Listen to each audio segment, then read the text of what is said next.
teman-teman. Perkenalkan, nama saya Putri Nurbaina, kelas 12 IPA SMA Muslimin Sindangkerta. Pada kesempatan kali ini, saya diberikan tugas untuk meresensi sebuah buku novel. Namun, sebelum itu, kita harus tahu apa sih resensi itu? Nah, resensi adalah ulasan atau pembahasan mengenai sebuah buku, film, atau drama yang dipublikasikan di media massa. Jadi dapat disimpulkan bahwa resensi buku adalah pembahasan atau ulasan mengenai sebuah buku. Buku yang saya resensi adalah buku novel yang berjudul Tulisan Sastra, karya dari Tender Lova. Langsung saja, kita akan membahas mengenai identitas dari buku novel ini. Judul dari novel ini adalah Tulisan Sastra, karya dari penulis Tender Lova yang merupakan seorang penggemar musik K-pop yang menumpahkan kesukaannya lewat menulis. Buku ini ditulisnya karena terinspirasi dari salah satu idolanya yang bernama Haechan, salah satu member NCT, sebagai visualisasi tokohnya. Cerita ini berawal dari platform umum, yaitu Wattpad. Novel ini diterbitkan oleh penerbit Loverin Publishing pada tahun 2020.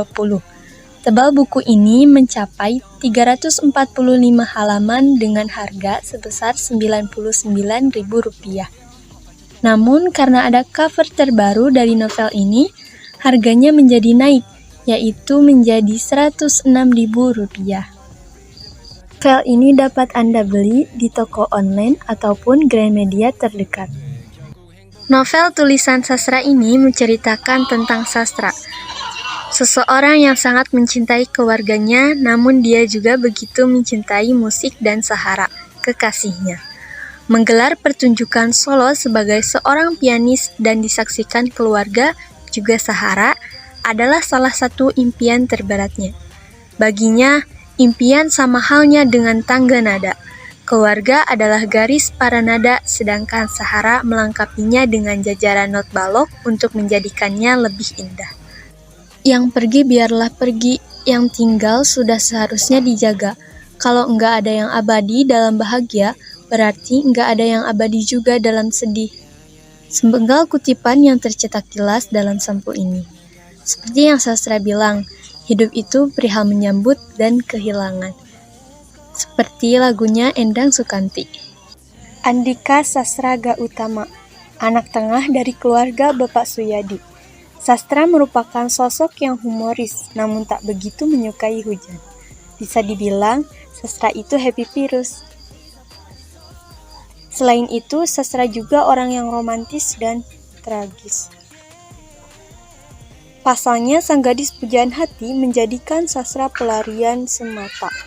Meski begitu, sastra menganggap Sahara adalah sosok spesial dan sumber penyemangatnya. Namun, seiring berjalannya waktu, ketika Sahara mulai mencintai sastra, kejadian tidak terduga terjadi. Kepergian sastra memberi luka yang mendalam bagi Sahara, keluarga Suyadi, dan teman-temannya. Terakhir, ada kutipan dari novel yang menarik. Kata Bapak, yang perlu ditinggikan itu bukan tubuh, tapi perasaan simpati dan empati kita sebagai manusia.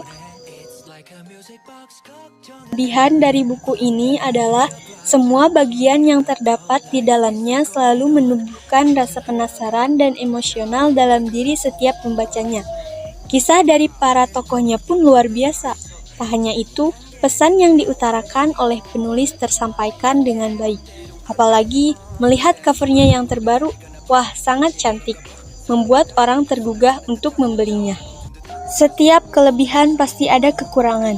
Banyak yang bilang di blog atau website internet yang menyebutkan bahwa penulisan novel ini memiliki beberapa kesalahan penulisan karena tidak sesuai dengan kamus KBBI. Namun menurut saya, hal itu malah membuat pembaca mencerna dengan mudah apa yang disampaikan oleh penulis. Jujur, alasan saya membaca novel ini karena saat pertama kali melihat prolognya, saya tertarik, apalagi setelah membacanya. Novel ini merupakan cerita terbagus yang pernah saya baca. Yang biasanya di novel-novel lain diceritakan bahwa tokoh utama itu sempurna, nyaris tanpa celah. Namun di novel ini, semua tokoh diceritakan apa adanya, realistis seperti kehidupan nyata.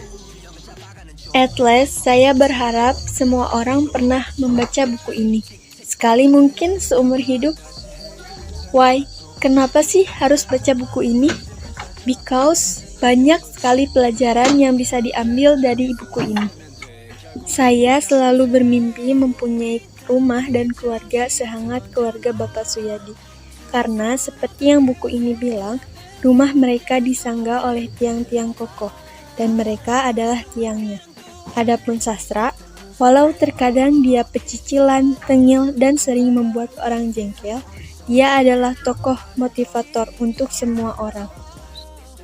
Tanpa dia sadari juga, dia selalu membuat orang bertanya-tanya, manusia yang baik itu gimana sih? Satu kata terakhir untuk novel ini, hebat. Thanks for watching. See you next time.